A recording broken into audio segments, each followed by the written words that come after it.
Bienvenidos, worldwide fans of cinema. Jaime En Fuego for my most anticipated edition of Enfuegotainment this year, where I'm always covering the hottest entertainment with an edge, and I have two running buddies with me this time. What up? I'm CECIL Laird.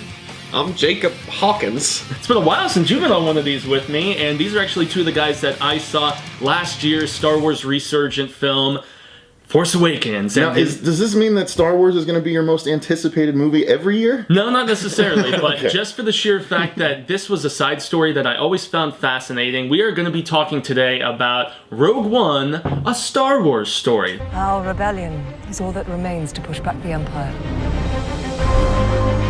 We think you might be able to help us. When was the last time you were in contact with your father? What is this? It appears he is critical to the development of a super weapon. If my father built this thing, we need to find him. All right. How many do I need? They are requesting a call sign. It's, Rogue One. First spin-off side adventure of sorts. You know, there's still going to be the 8 and 9 and, you know, the actual episodic entries, but there's a Han Solo movie planned. At one time, there was a Boba Fett movie planned that had Mr. Josh Trank attached, and that fizzled after Fantastic Four fizzled. But yeah, so Gareth Edwards directing this. There was a lot of anticipation. It was supposed to be a dark, gritty war film and exploring just the story of how the Death Star planes were actually taken. And so we always do a little bit of Bueno, Malo, and Feo here on Enfuegotainment.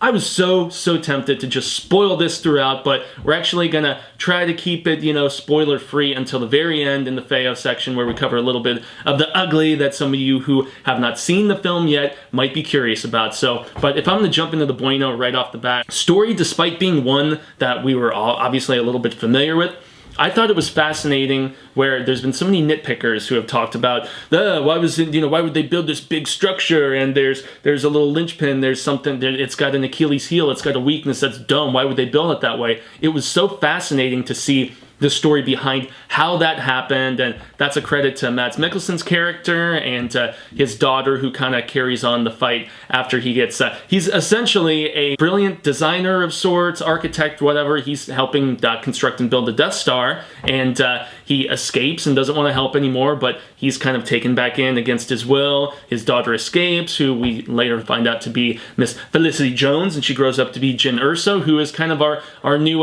heroine, which is funny because just like in The Force Awakens, it's kind of a female lead in this. And so I love the story. I thought that was fascinating to actually get a solid explanation as to why there was just that weakness about this big, formidable, destructive structure. And so, yeah, that's the first thing that I want to mention, that I really just thought for a script where we all kind of felt like we knew what was going to happen, it still really was fascinating, and it still surprised me, and I thought it was cool. So, Cecil, what first and foremost did you dig about this, man? Well, first off, to piggyback on what you said, the interesting thing about it is not only does it tell that story and the story of how they get the plans of the Death Star, but this is essentially episode 3.9, because it really happens. It ends about an hour before the next movie begins. Like from where this one goes to where Star Wars Episode 4, A New Hope picks up, it's like very minimal time. Yeah, and that's not a spoiler, because they had said in the press that they were going to basically connect the films essentially. Right, but the thing I wanted to touch on primarily for my Bueno, I mean, there was a lot of Bueno in this movie, and I have a feeling we'll touch on some other before we move on. But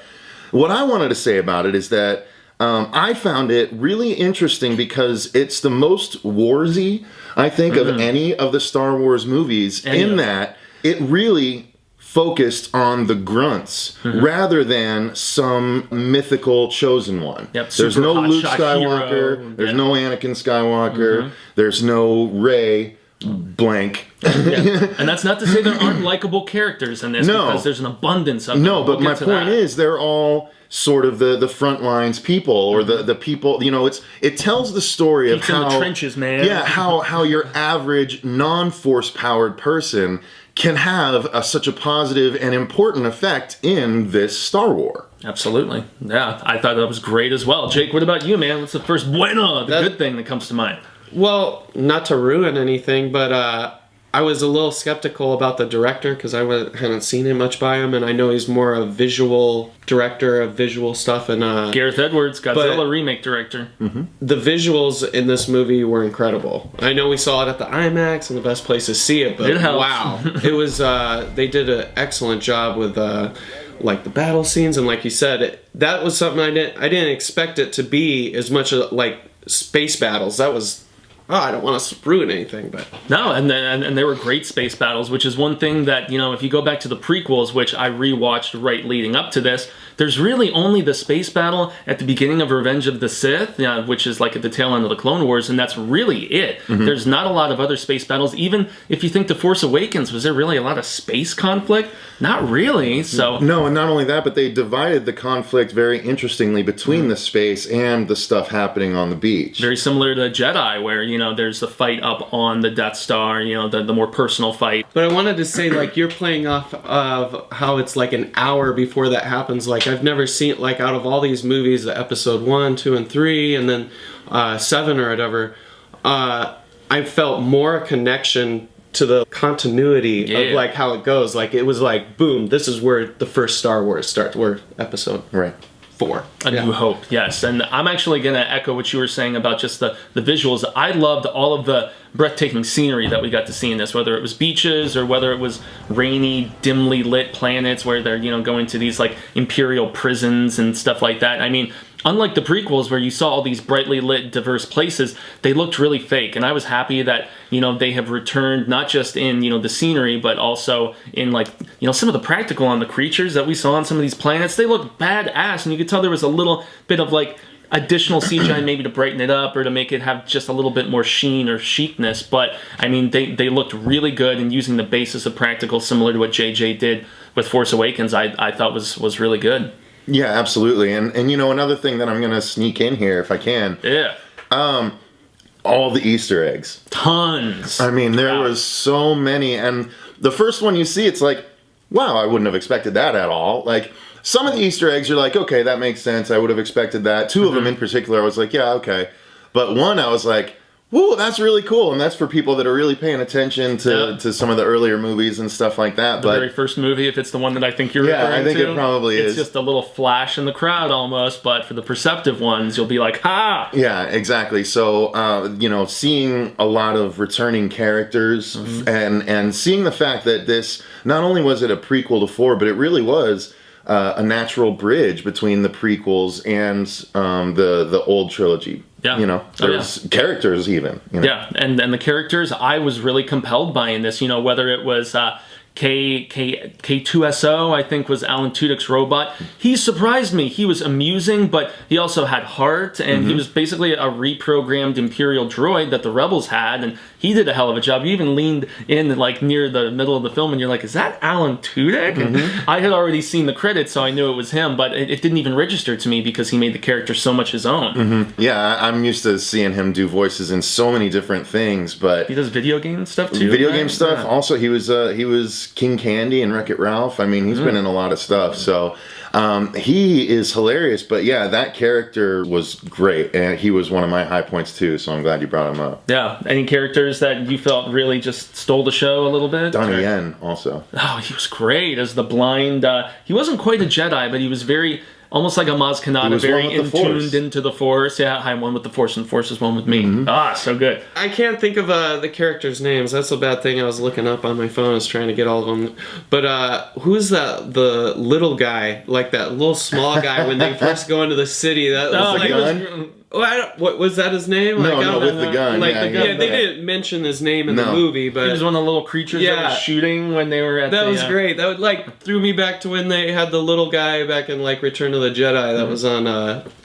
You know. Oh, Salacious Crumb? Yes. On Java. Yeah, Java. Yeah, but Forrest Whitaker, he did a good job. I mean, Diego Luna, he's pretty awesome in just about anything that he does. And, I mean, Mads Mikkelsen, even though he's more of a supporting role and kind of in and out in sorts, he was good. But Ben Mendelsohn as the main antagonist, this Imperial, I guess he was a director. He was the director of the construction of the Death Star. He wowed me, he impressed me, and there's a lot of people that see connective tissue in A New Hope where they're there is an empty seat when there is this big meeting going on the Death Star, and some people are wondering, if that was his spot or whatever, and lots of connective tissue and, fascinating aspects within that. So I could keep going on and on about, Actually, yeah, I'm gonna take that and run into the MALO. Yes, that's good. Because while you said you liked Forrest Whitaker, I thought not only he, but to your other point as well, I thought outside of, what was her name? Jin. Jin.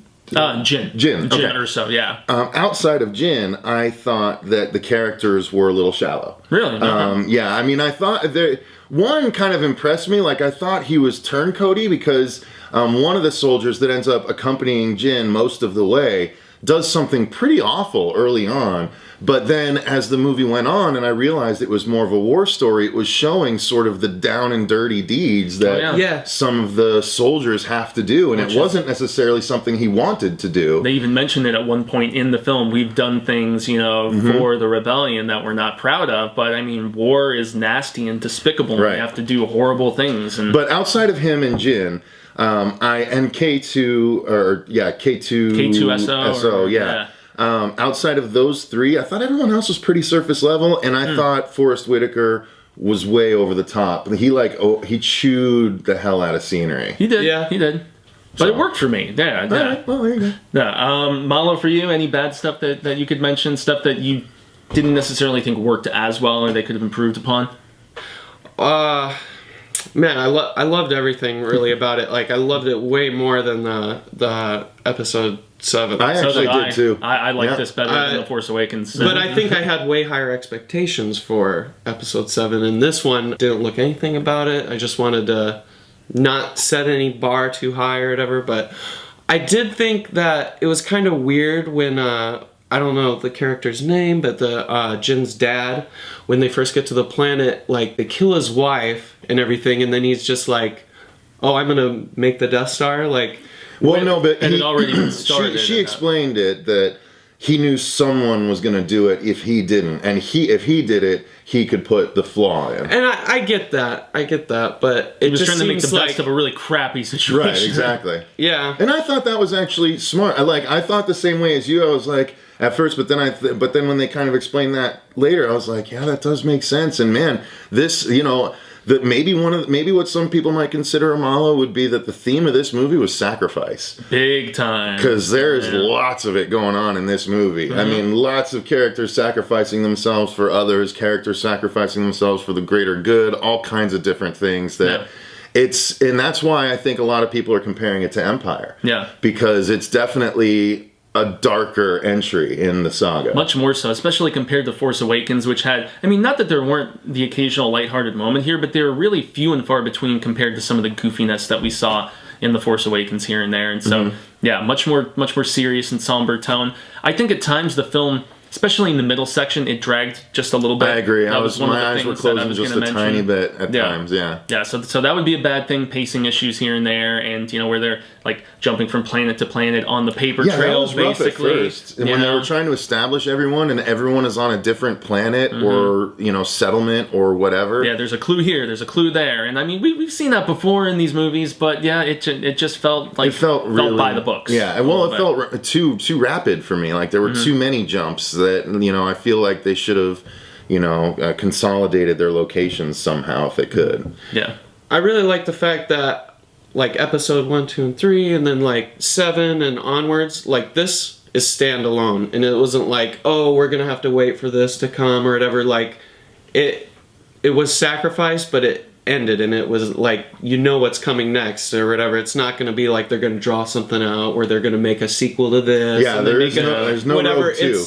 It's there, and I like that, because it's just like, it's done and done. It's not like they're going to try to expand upon that. It's a genuine one-off story. Totally. And that's actually his mention, because since he's kind of cycling back to the Bueno and whatnot a little bit, it's a good segue into the Feo, to the ugliness. And so this is where we'll spoil things a little bit. So, turn away, all you who have not, soaked this film in proper. But I gotta say, I was really taken aback by some of the just sadness of the sacrifice, because characters die. Characters die that I didn't expect to die, which is kind of fascinating. You know? really, you didn't think the lead was gonna? I saw you got surprised as hell when they accepted their fate. They pulled a Toy Story 3 on us. Yeah. So yeah, our two lead heroes, they die. They sacrifice, and you know, in fact, pretty much the entire Rogue One crew died. Yeah, and there were some people who thought maybe they'd end up back on Alderaan, and we all know Mr. Jimmy Smith was going back to Alderaan. You know, Senator Organa,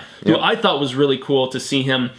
I didn't mind him in the prequels. Then again, he didn't have like a big, heavy part or anything, but it was cool to see that connective tissue going back. But yeah, the ugliness of the sacrifice was it was a little heart wrenching. See, I like that because it's uncharacteristic of a lot of movies. They always have the lead characters like make it to the end or whatever. I mean, I think it gives it more weight. I'm not saying it was a bad thing. This was a bueno fail. This was a good ugliness. It's a good ugly. It made it more poignant and that much more. I guess it tugged on my heartstrings, man. You know, it really did. Can I launch into my good ugly, which I'm sure we'll all want to jump into anyway? It's probably a character that you see. No, it's not just the character. The ugly is what Vader did to a group of rebel soldiers that were trying to get the plans away once they had the plans. And frankly, there was the coolest thing in the entire movie, in my opinion, was a cinematic moment. Like, it was something more for a movie person, I think. You know, other people would think, oh, that's cool, but when Vader first arrives on the ship to take out this room full of soldiers one-handed, he basically, the room is dark on one side and you can't see it, but you can only hear Vader's breathing. and the only light source that appears is his red lightsaber, and it just makes this red glow, and it you know, bathes Vader in this deadly light before he takes out this whole crew of soldiers in the most spectacularly awesome way that I thought Vader was more badass in this than he ever has been. I agree. Yeah, completely. Yeah, and see, what I was going to say is that maybe there were some people who thought there was going to be more Vader. He's pretty much he's got 2 scenes, really, in the entire film, which, you know, I was surprised by. Maybe I was hoping for a little bit more, and maybe that would be an ugly, that I wanted more Vader when he's not like a central person in this. But the biggest shocker for me was who ended up being in it that nobody knew was going to be in it, and that's Grand Moff Tarkin. Holy smokes, was I surprised. The way that I'm assuming they had an actor and they just mocapped on his face, but... that guy's not alive anymore? He's been dead for a long time. He was really? only in the very first film. Wow. Yeah, and he died in A New Hope, you know. He was on the Death Star when they blew it up. And so the fact that he was in it more than Vader. So that was the biggest, awesomest surprise. Maybe there wasn't any Emperor or anything like that, but there were murmurings of him. That's hilarious. That I thought for sure when you said the biggest, awesomest casting surprise. I'm shocked to see Tarkin in this movie, man. That was so badass. But I was really delighted to see young Leia. Yeah. Which I'm assuming I thought they did a that they similar might thing do with. a CG of her when I saw him. I was like, I'm they're assuming going to that's do what they another did. CG of somebody. And sure enough, they did. Yep. And I thought the CG of Princess Leia was like probably the more realistic CGI of a person when they try to do, like, they did what the general guy, they did a great job, but you can tell he's CGI. But I thought Princess Leia, really closely. Princess Leia was Leia was like incredible, even though it was like just a couple of seconds.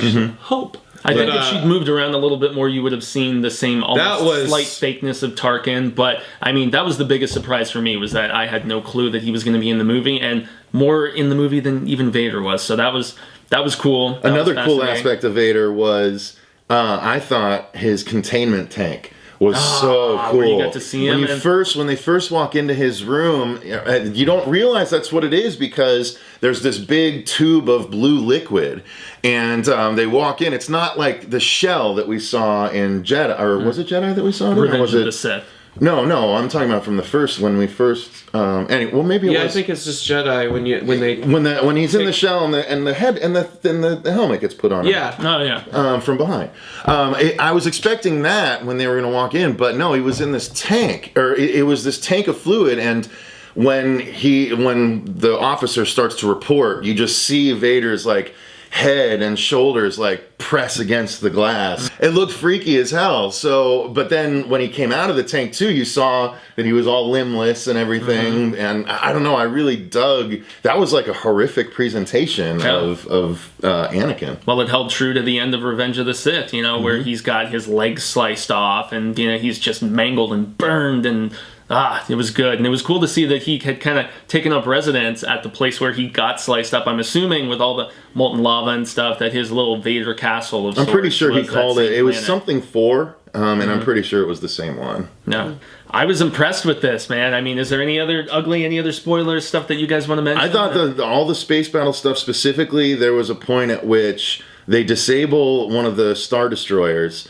and they end up pushing it to knock it into another Star Destroyer, and it shears off the top of the bottom one and knocks them both into the giant shield generator that they needed to destroy. Like, I thought that whole sequence was so awesome. All the space stuff was good. The Death Star blowing up the planet or just the city, That was great, like too. just in movies in general, just seeing such destruction on a planet, like that was done very well. And it honestly held a lot more emotional weight than Starkiller Base destroying those planets in Force Awakens. Honestly, maybe another ugly that I can mention is that this movie actually made me like Force Awakens less.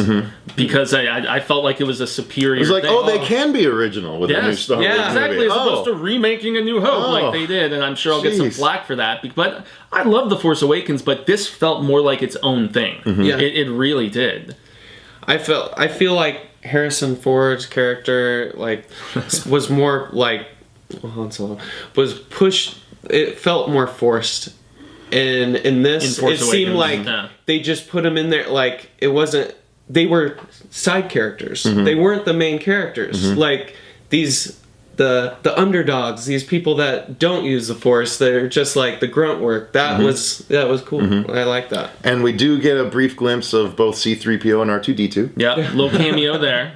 That was cool. And Smith's being in it. I mean, once again, back to the connective tissue between the original trilogy and this. It bridged it as good, if not better, than I anticipated. And so I don't know if it's my absolute favorite film in the series. You know, I've had some people saying to me that saw it on the preview night on Thursday, or, you know, that went to critic screens earlier. They were like, I was like out of breath. I was in tears, and I was definitely emotionally taken aback, especially, you know, with Felicity Jones and Diego Luna just getting it at the end. I just have to tread back to that because I was surprised. If there's one other thing, I felt like it ended a little abruptly, maybe.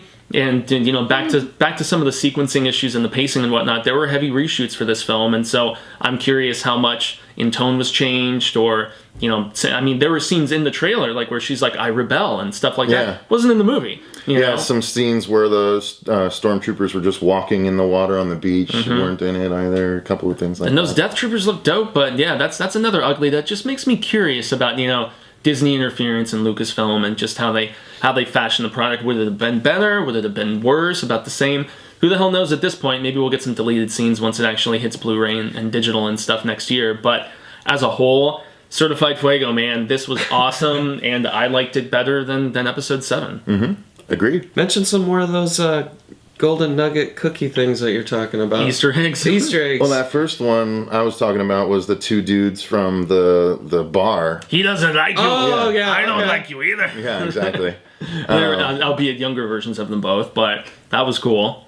Not much younger. No, I mean, it was. I mean, a little bit. Very close to when they actually get it. So I like at the very beginning the blue milk stuff that they're drinking. You know, like that they're drinking with Luke Skywalker when they first get to his home planet or whatever. I was like, there's the blue milk. Yep, exactly. and I'm sure there was a lot that I will notice on a second and third viewing, or some stuff that, I mean, since I haven't, maybe that's another thing to mention, is that there is a prequel novel that's been out for this that kind of gives you a little more backstory and stuff like that. So if you're more deep into this new Star Wars universe, since they, you know, cut out all the expanded stuff and they're kind of refashioning things, maybe you would get some more enjoyment if you're deeper into it. I mean, I love my Star Wars, but there are friends that are leaps and, you know, bounds ahead of me. So yeah, I'm actually gonna have to seek that Rogue One novel out now, and I'm definitely gonna be watching this again because I loved it. It was fantastic, and yeah, it just left me with a feeling of just, I don't know.